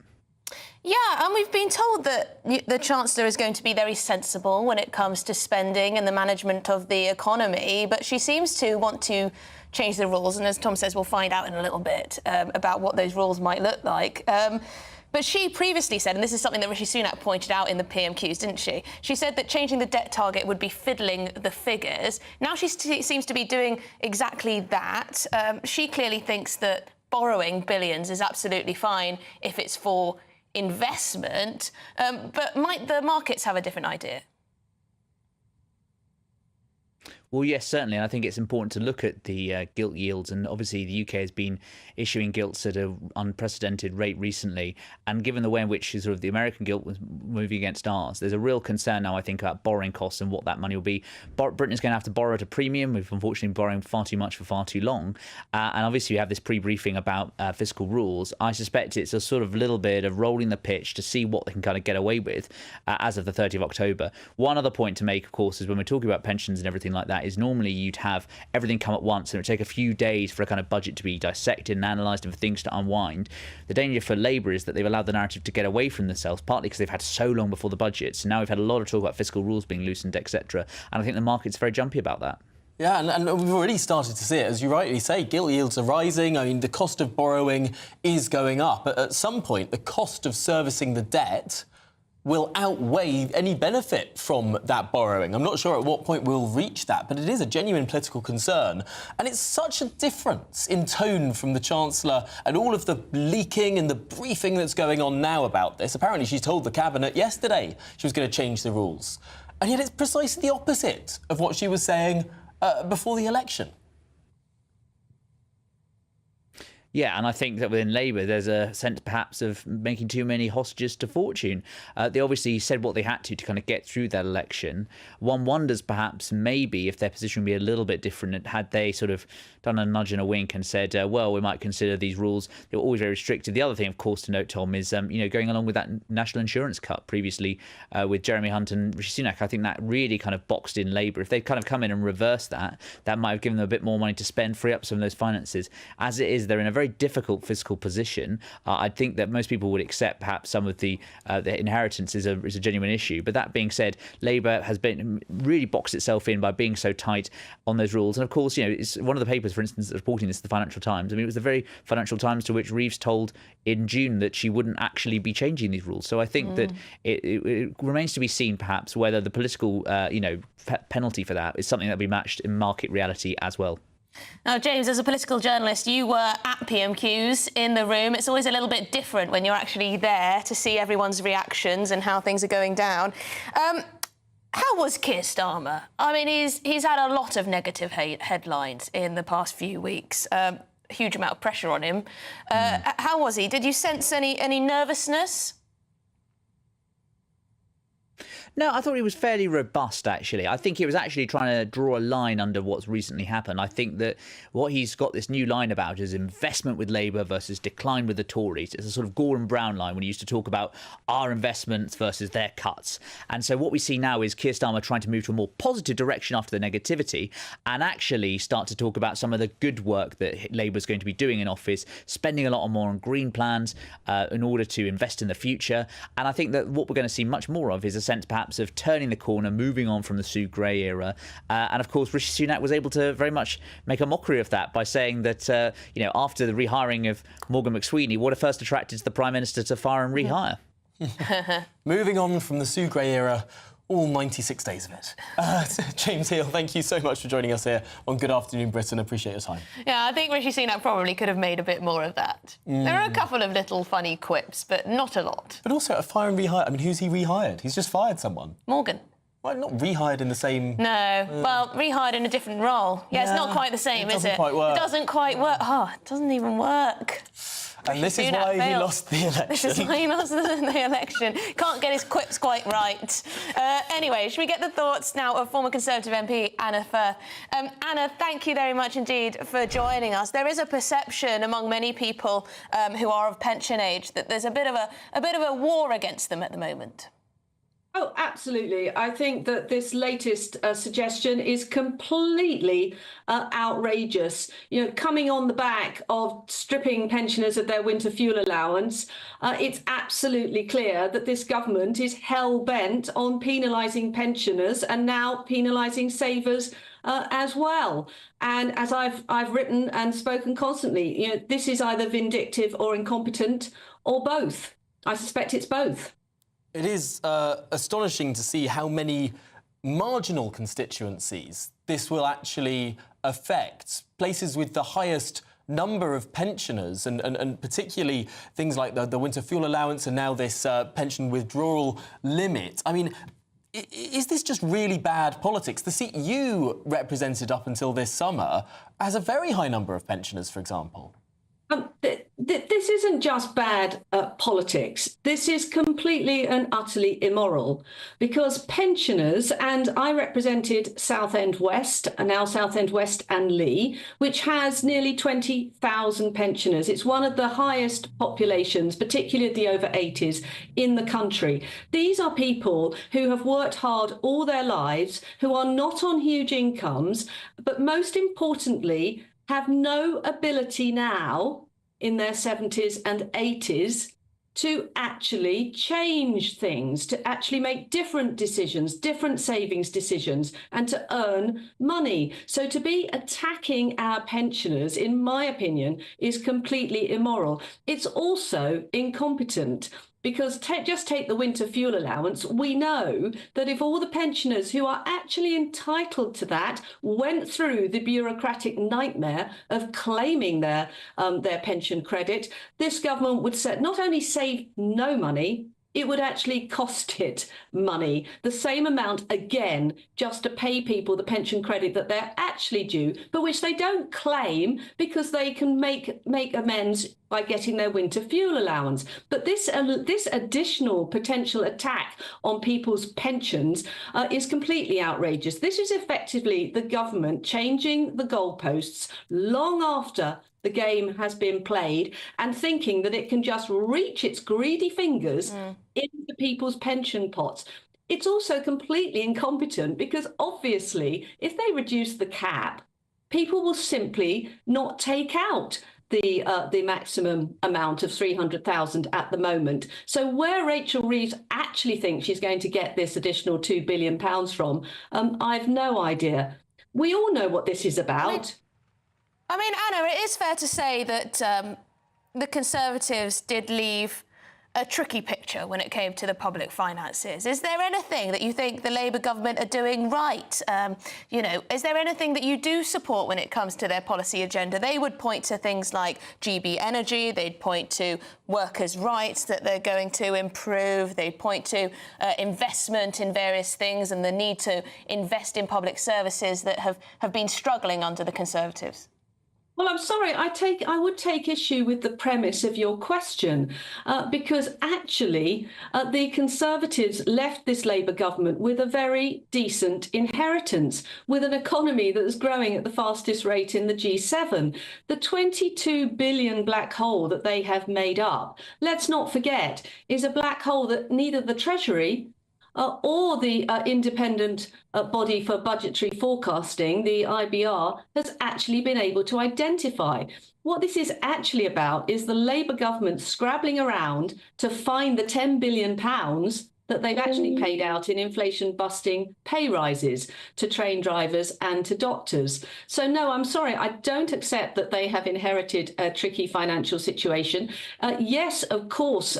In fact, inflation, remember, was down to target levels when they took over the reins of government. So, no, I don't accept that they're making the right decisions. And at the moment, I think we're seeing the most incompetent Labour government that, well, certainly in my lifetime. Well, Anna Firth, former Conservative MP, really appreciate your time and your thoughts. Thanks for joining us. Thank you very much indeed. I think they've certainly got some PR to do when it comes to people at pension age, that's for sure. Yeah, and if there's one group of people in this country who are guaranteed to vote, who are a politically powerful constituency, it's the grey vote. The grey vote. Anyway, we've got lots more coming up on today's show. Millions of people across Florida are rushing to evacuate before what's been dubbed the storm of the century smashes into Tampa tonight. Here we go. The city's mayor is warning those who refuse to leave will likely die. Live pictures here from Sarasota and Fort Myers. It very much is the calm before the storm, but you can see the winds already picking up, can't you?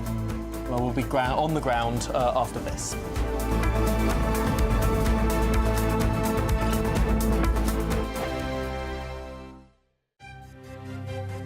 GB News Breakfast, every day from 6 a.m. The London premiere of the first Bond film, Dr. No, was 61 years ago. Wow. Today, which is just quite something. Let's talk to AJ Chowdhury, who's a Bond movie expert. Actually, I mean, obviously there's been the evolution in the films, but there's still that longevity there. They've tweaked, they've changed, but we still have a passion for it. Absolutely. James Bond is a British cultural heirloom. From the Ian Fleming novels and the literary heritage to the movies still being produced by the family, the Broccoli family, Barbara Broccoli and Michael G. Wilson. They're fantastic. They're global brand leaders. But also, at the end of the day, they employ lots of people in the film industry. They've kept the institutions in Britain alive and around the world. It's the best filmmakers around the world. Great actors, great stars, but constant renewal and giving us something different, yet something traditional. I really like this sort of gritty Daniel Craig stuff. Whereas I don't. No, you're not a fan. But the genre has changed from something that was slightly comedic, really, quite light and fun, to something a bit heavier. Is that a bad thing or a good thing? You know, there's renewal. Like, I'm sure people... I grew up with Timothy Dalton. He's my favourite Bond. George Lazenby, the one-off, is in the most critically acclaimed Bond film. And Daniel Craig has made the brand so commercially and critically acclaimed. So we're now all waiting on bated breath for the next James Bond. Who do you think it could be? Who's your money on? Nobody knows at the moment. But Sean Connery came back, didn't he, and made a Bond movie that wasn't officially sanctioned. It's all very bizarre. Sean Connery came back a couple of times. He left after You Only Live Twice, then came back again, of course, with enough money. He comes back, and there's a complex legal situation. Sean Connery had a kind of love-hate relationship with James Bond. Unfortunately, that's how he's remembered. GB News, the People's Channel.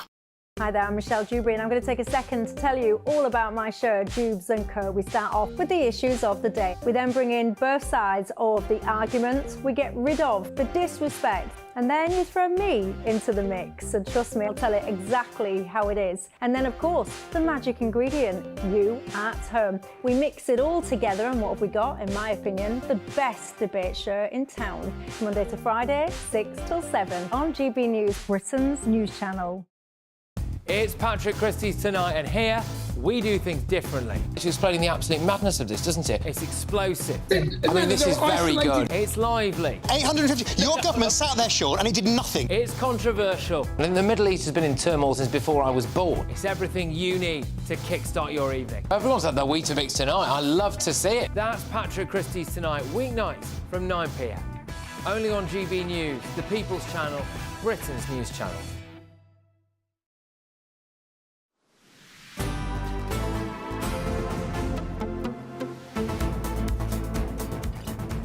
OK, good afternoon, Britain. It is now 24 minutes past 2, and the UK population has seen its largest annual increase in size since 1971.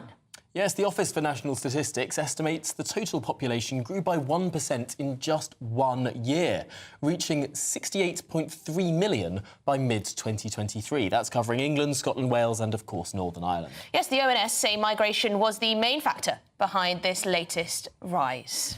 Well, we're joined now by Director at the Centre for Migration and Economic Prosperity, Stephen Wolfe. Stephen, thanks for joining us.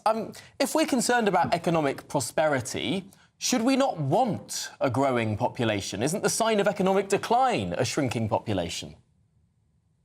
Not necessarily. There are two really key important factors that one has to consider when looking at economic prosperity. One is whether we have a population that, as you say, actually grows to match those numbers of people that are dying.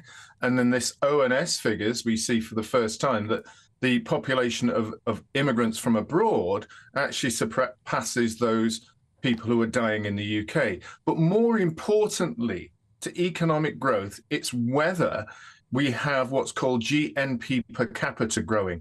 That is our natural wealth. That's the wealth of you, me, and all these people in the country. And what we clearly see in this country is a massive decline. Only 10 years ago, the UK was the 5th in the world of having the population of our growth growing with the population. Now we're the 25th. And what that's showing is that we're becoming poorer and poorer because of the large numbers of immigration, which suppresses tax and the costs of living in this country. Stephen, I can see why immigration, depending on who's coming, could not make us richer. But can you explain why it makes us poorer? Well, quite simply, if you just take a look around you, what are the big things that are coming on your show from people watching it? What are you hearing? What are politicians listening to? And what we're hearing is that there's more people trying to get to doctors, so it costs more in terms of us to provide for the NHS. We have more children trying to go to schools. Our roads are fuller, and therefore we're having to build more infrastructure. That means, therefore, we've got to have more water, electricity, gas to supply the country. And as a consequence of that, how do we pay for it? We have to pay for that by either borrowing more or getting more taxation from people. And that's what's making us poorer. As the economy grows through a larger population, we demand more from services. The only way we can pay for that is by taxation and bonds. And therefore, that's what's making us poorer. What some economists would point to is the dependency ratio That's the number of people in work compared to the number of people out of work, particularly through retirement. Now, we know that we've got an ageing population. People are living longer, and that's a very, very good thing. But it does mean that we do need more people in work to pay for those pension obligations, to pay for that extra healthcare and all the rest of it.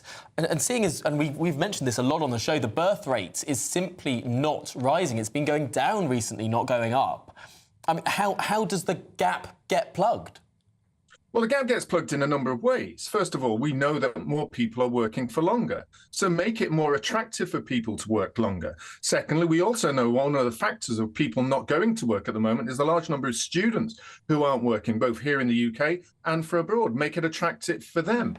Increase productivity, increase the ability for companies to invest in technology that reduces the employability, i.e. the numbers of people needing to work. And all of those combined removes the ideology, the very simple and painfully pure ideology, I would say, in the modern world, that requires to have more people working at lower incomes to be able to supply those people who are getting older. That is an old method of thinking about our economics. But bear in mind this, and this is the really crucial factor about population. The Office of National Statistics figures, and I quote straight from them now, says that the population of the UK will grow from mid-21 to mid-2036, that's 15 years, to 73 million, based on, and here is the key point, long-term net migration figures of 315,000 a year. We haven't had that in years. Our net migration figures are 737,000 a year. That's the average. So that means our population will grow to nearly 80 million in 15 years. Do we really think that's going to be sustainable in this country? Yeah, and it was last month, wasn't it, that the Office for Budget Responsibility, this was reported quite widely, they said the average lower earner who came to Britain cost the government more overall than they paid in. Cumulative bill rose to an estimated 151,000 by the time they could claim the state pension at 66. This is a question of the individual migrant. There will be some who are net contributors. There'll be some who are net takers. But I also wonder if, sorry, another question that's come to mind, could the low domestic birth rate that we currently have be in a few ways actually linked to the high levels of migration? Pressure on housing. People don't have suitable housing in order to have children. A lot of women stopping at one child because of that reason, because of lack of resources when it comes to housing mainly, really? Or is that a bit of a stretch? No, it's not necessarily a bit of a stretch. You've got to put yourself in your own position. And those people who are living across the country, they're finding it very difficult to be able to afford a home in the first instance. So most people are now, particularly younger people, are either living at home, sharing houses, or living in one or small two-bedroom places. If you want to have a family, you know that you need at least a 2/3 bedroom accommodation. That's almost unsustainable in terms of being able to provide rent and providing or buying your own home. And why is that? It's because the housing costs have increased due to increased demand from large-scale migration and the increases in population. That is a very clear factor that most economies, and finally, I think, actually, the Treasury are beginning to recognize that the correlation of GDP does not work when you're looking across housing. And so people do generally say, I can't afford to have children because I don't want them to live in cramped accommodation. That's one factor. But the real factors that we've got to face is that as population grows, the demand on services, infrastructure, accommodation, health increases, and that the numbers of people coming at the moment and the projections that we see does not allow this country to build more, grow more, or create an environment that's safe and secure with growth for the population going forward. Well, Stephen Wolfe of the Centre for Migration and Economic Prosperity, appreciate your time on this issue. Thanks for joining us. And then there's also the issue of democracy, isn't there? The public have time and time again voted for immigration to come down. They get exactly the reverse, whoever they vote for. That's a massive issue. Yeah, massive. Absolutely. Well, hold on to your hats because... Yes, in less than an hour, we'll find out who the final two contenders to be the leader of the opposition will be. That's to come after your headlines with Will.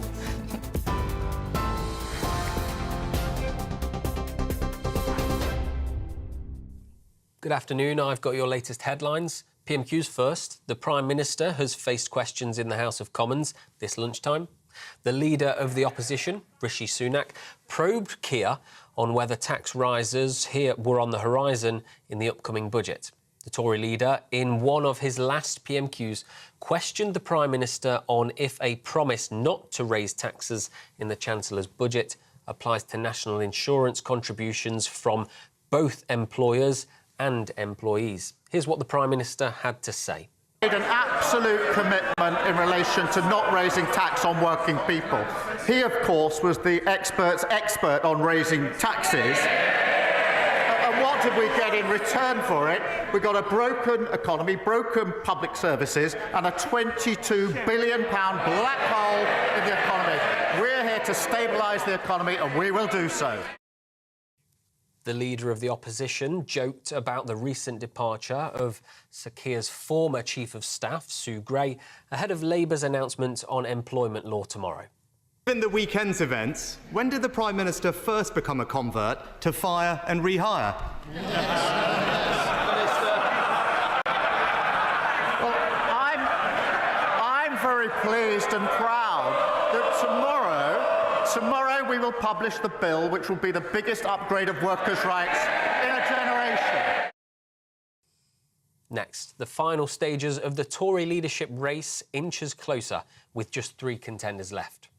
Yesterday, we saw Tom Tugendhat fall out of the race and James Cleverly came out on top. Robert Jenrick came second, followed by Kemi Badenoch. MPs vote for the very last time this afternoon, whittling the 3 down to 2, before the final decision is given to the Tory membership. To America now, the biggest hurricane in a century is hitting Florida, with American President Joe Biden warning it's a matter of life and death for residents. These are live pictures we're bringing you from Fort Myers on the eastern coast of the United States. Around 1 million people living in the path of Hurricane Milton are being evacuated, with concerned lives are in danger. Others choosing to stay in places like Fort Myers have been securing their homes and neighbourhoods with sandbags and wooden boards. The US's Weather Service re-strengthened its classification of the storm to the highest rating, Category 5, with winds of 175 miles per hour expected. Flights between the UK and Florida have been cancelled. You're up to date. Katie Bowen has your bulletins for the rest of the afternoon. For the very latest GB News direct to your smartphone, sign up to News Alerts by scanning the QR code or go to gbnews.com/alerts. Cheers Britannia Wine Club proudly sponsors the GB News Financial Report. Here's a quick snapshot of today's markets. The pound will buy you $1.3083 and €1.1941. The price of gold is £2,000 and 9 pence per ounce, of course, and the FTSE 100's at 8,217 points. Cheers Britannia Wine Club proudly sponsors the GB News Financial Report. Hi, very good day to you. Here's your latest GB News weather update from the Met Office. Whilst tomorrow is going to be a drier but colder day for many of us, today it is still pretty wet and there are some strong winds to watch out for. We are still under the influence of low pressure, and it's this that's leading to some fairly wet weather already across some parts of northern England. We have seen some flooding in places and totals building up, which is why there is still a warning for the next couple of hours across some parts of northeast England.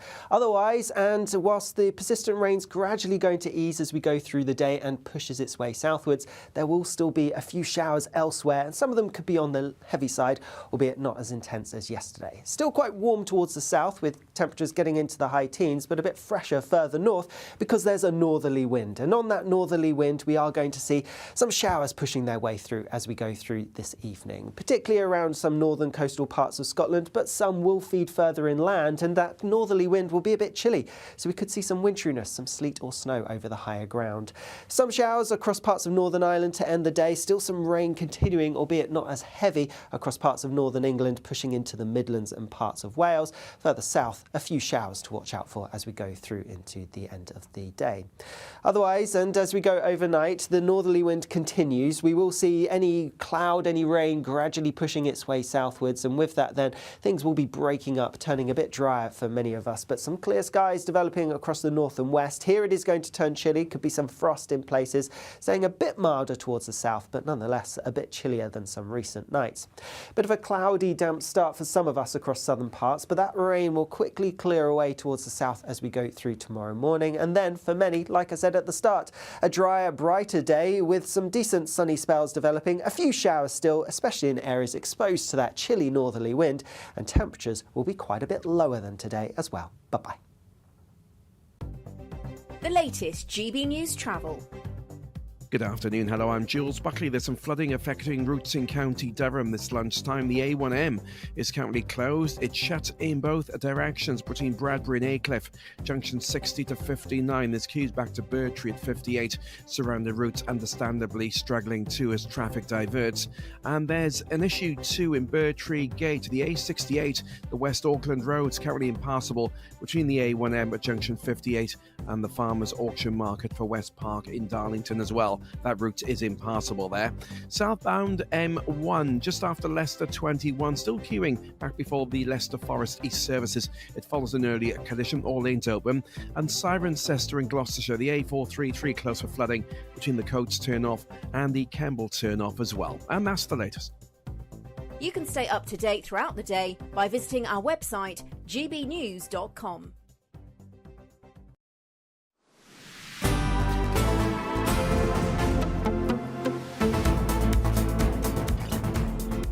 Right, well, there's plenty more coming up on today's show, but first we better speak to Martin Daubney, because he's up at 3 o'clock. Martin, thank you very much indeed. What have you got in store then? Well, of course, all eyes on 3:30 p.m. today. 3 become 2. Who will make the grade? Certainly James Cleverly. Will it be him who takes the party back towards the centre? Will that open up the battlefield for the Reform Party, or will they go for Badenoch or Jenrick to try and neutralise Nigel Farage's Reform Party? Also, I'm asking, does the Labour Party hate pensioners? First of all, the winter fuel allowance, and now a tax grab worth £2 billion on pension pots. What's going on with the Labour Party and old people? Ireland is on the brink of a political revolution. The Ireland is Full movement, started by one man, Malachy Steenson. They're calling him Ireland's Nigel Farage. He'll join me in the studio this afternoon to tell me why he thinks there needs to be a radical political change on the Emerald Isle, as we had here with Brexit. Talking of which, 15 out of 27 EU member states are on a collision course with Brussels because guess what? They want to arrest and deport illegal immigrants. Why can't we do the same here? We're not even in the European Union. That's what Brexit was meant to be about. Are we the weak man of Europe? And finally, I'll be joined by Britain's meanest nana, a nana of 5 who blows a whistle and makes her grandkids stand to attention and write letters of apology if they offend anybody, because she doesn't want them to grow up to be snowflakes. An action-packed menu, 3 till 6. Standing to attention for your whistle, Martin. Thank you very much indeed. Jam-packed show, looking forward to it. Sounds very jam-packed indeed, doesn't it? You won't want to miss a second of that. You might miss something brilliant. Anyway, Prime Minister's questions. It returned today as Keir Starmer and Rishi Sunak clashed on a wide range of issues, ranging from the economy, workers' rights and the Falkland Islands. Well, the Prime Minister joked that Rishi Sunak was an expert when it came to raising taxes after being pressed on possible rises to national insurance and changing borrowing rules, 2 things that the Prime Minister refused to rule out taking place. He also said categorically that the Falkland Islands were not to be negotiated away. Yes, well, this comes as the Conservatives prepare to whittle down those candidates for the leadership of the party to just 2. We will have that result in about an hour's time. Right, well, let's return to Westminster and speak to GB News political correspondent Catherine Forster, who is there for us. Catherine, can we start? A little birdie's told me that you might have a little update on the whole questioning over the Falklands. Yes, indeed. That was one of the most striking things from PMQs, wasn't it? I asked the Prime Minister on Friday if he could rule out ever giving any other overseas territory away like they have with the Chagos Islands. He did not answer that question, which did not go down very well. But in PMQs today, he categorically said, in fact, went out of his way to say, in response to a question by Ed Davey, that the Falklands are British and will remain British. He said the same about Gibraltar, but he also went on to add that this matter was very personal to him because his uncle had served in the Falkland Island conflict and nearly died.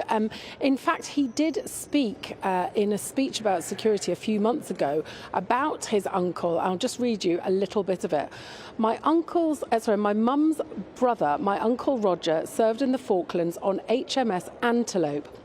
I remember the terrible wait when his ship was bombed, my mum's fear as she sat by the radio every day listening for news, and then the relief after a long week of waiting.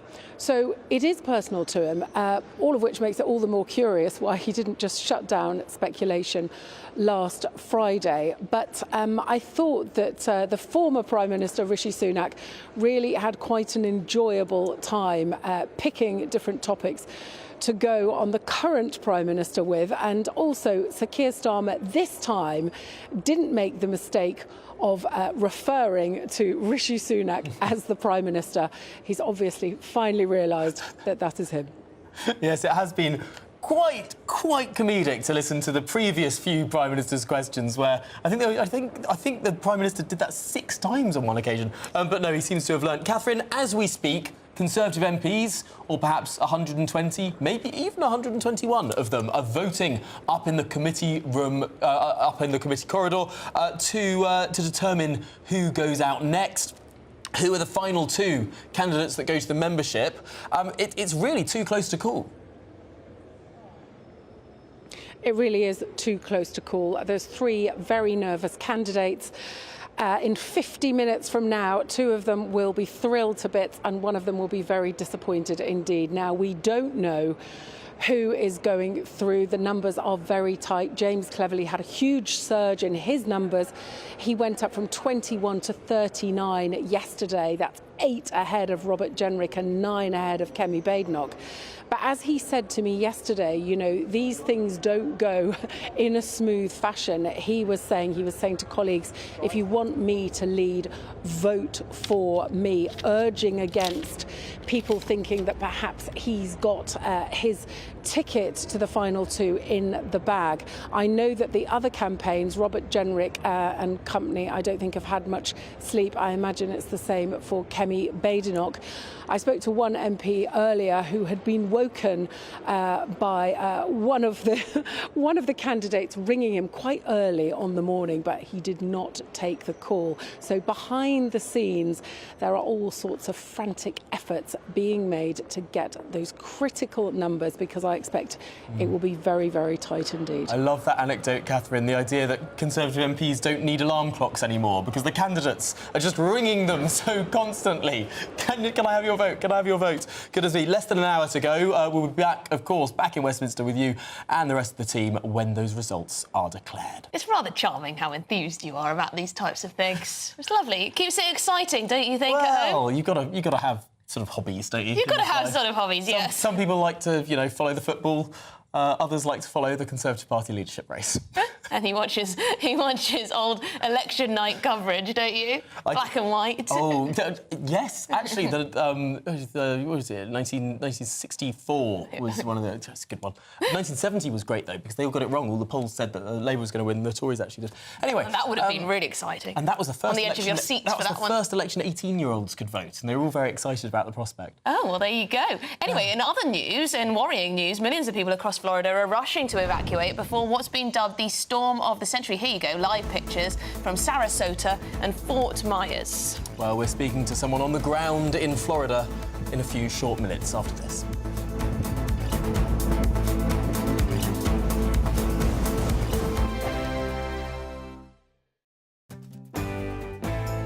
I'm Arlene Foster on GB News, Britain's news channel.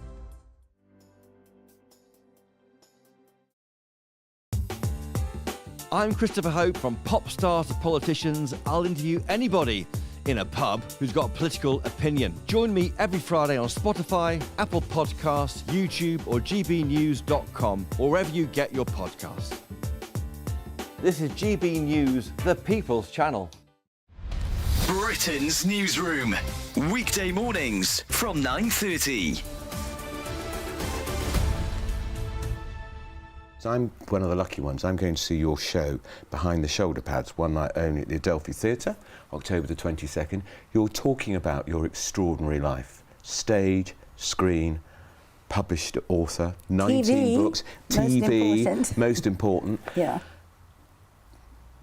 Is there anyone who's managed to straddle, 7, 8 decades in showbiz and still be at the top?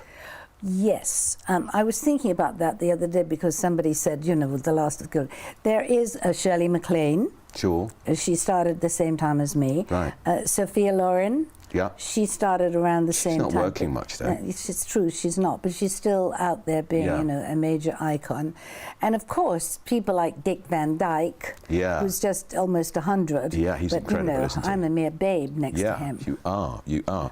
But and I was thinking about, you've written some extraordinary, wicked, waspish diaries, which of course you can because you've worked with so many people. Look at the names: Frank Sinatra, Lana Turner, Elizabeth Taylor, Dean Martin, Gregory Peck, Richard Burton, Paul Newman. The list goes on Kelly, and on. And my favourite. Was he your favourite? Yes. Why? Because I saw him in a movie when I was a little girl called For Me and My Gal with Judy Garland, and I just fell in love with him. It's such a cute movie. Well, they don't make movies like that anymore. And then I was lucky enough when I first went to Hollywood at age 20 to meet him and literally hang out with him and his friends. And then I put him in a movie with me that I produced. He played my husband in a movie called Sins. And he was wonderful. He was really wonderful. The People's Channel. If you want your news to be straight talking, this is a nightmare for the Conservatives again. Down to earth. It's not just Nottingham where this is happening, is it? And most importantly, honest. Hard-working, middle-class taxpayers, they'll get their book thrown at them. Then catch me, Martin Daubney, Monday to Friday, 3 till 6 p.m. on GB News, Britain's news channel.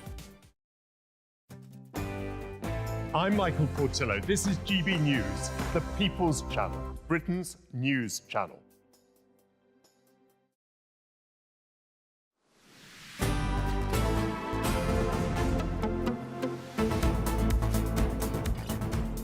Good afternoon, Britain. It is now 10 to 3, and the biggest hurricane in a century is expected to hit Florida later on today, with the American President Joe Biden, yes, he's still president, warning it's a matter of life and death for residents. Around 1 million people living in the path of Hurricane Milton are being evacuated. Now, as you can see from our map, which is coming up on your screens here, the storm... We will wait for the map to come. Well, anyway, the storm is... There it is. The storm is gathering momentum throughout the afternoon. There you can see the storm getting stronger and stronger. Yes, you can see the real intensity of yellow and red there just as it hits the land. The whole of Florida obscured in cloud there, and the storm passes over the whole of that peninsula and off to the other side. This is the central forecast that we can see. If you look at the time in the top right of your screen, you can see that by the early evening, almost all of Florida is covered by a lesser or greater degree of this hurricane. Hurricane Milton, the largest, most intense hurricane in 100 years. You were saying that there could be 15 feet of flooding. That's the upper estimate in some places, up to 15 feet of flooding, which is just an extraordinary... I mean, if you think... It would destroy anything. If you think 6 feet tall, I mean, that would obscure most people. I mean, if you double that, I mean, twice the height of... I mean, just imagine that wall of water. Right, OK, let's speak to Pablo Alvarado, who is a Florida resident. Pablo, thank you very much for taking the time out of your day. Are you still in Florida? What's going on in your life? I am. So I'm here located in Central Florida. I've been a Florida resident my whole life. I've seen several hurricanes from like Irma, Michael, Charlie, Irene, and Helene that just passed by. I stayed here because we don't have an evacuation zone here in Central Florida on this spot specifically, but there are places that are gonna experience a big amount of storm surge. Like you said, 15 feet high. Like, we're gonna have water from people's rooftops of their houses. Like, there's probably gonna be film of canoes of people's pets coming out and all that.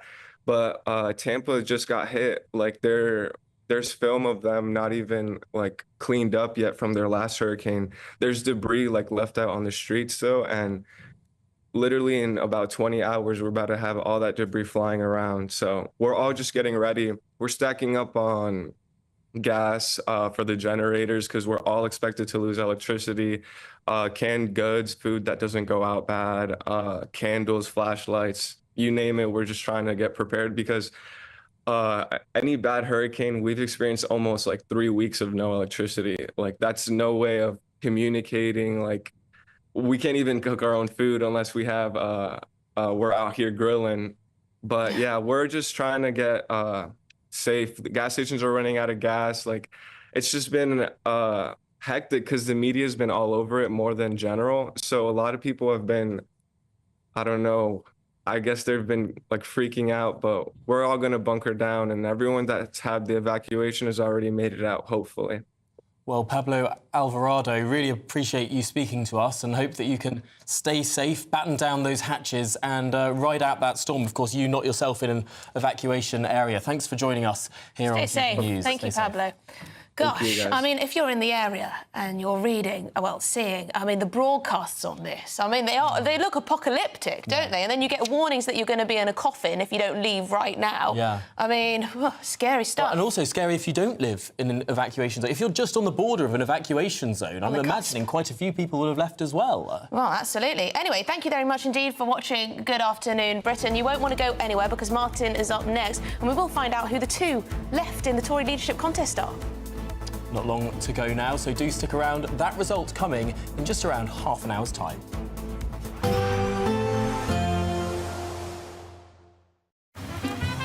Despite the morning rain, it'll be a nice, warm, cosy day ahead. Boxed heat pumps, sponsors of weather on GB News. Hello again. Here's your GB News weather update coming to you from the Met Office. For many of us, it has been a pretty wet few days, and we are actually going to see a lot of that rain, those showers easing as we go through the next 24 hours or so. We do still have low pressure nearby, and we are still seeing some rain for the next couple of hours, but a lot of that rain's pushing its way southwards and breaking up. Most of the showers will be easing and clearing away as well as we go through this evening, with some clearer skies developing, particularly across parts of Scotland, Northern Ireland and later Northern England overnight. All of that happening because we have a brisk northerly wind, and that could lead to some blustery conditions for some of us. In the north, where we get those clear skies, it is going to be a chilly night. Could be a touch of frost in some places. Still a bit milder, though, towards the south. Here, it's actually going to be a bit of a damp start to the day, but further north,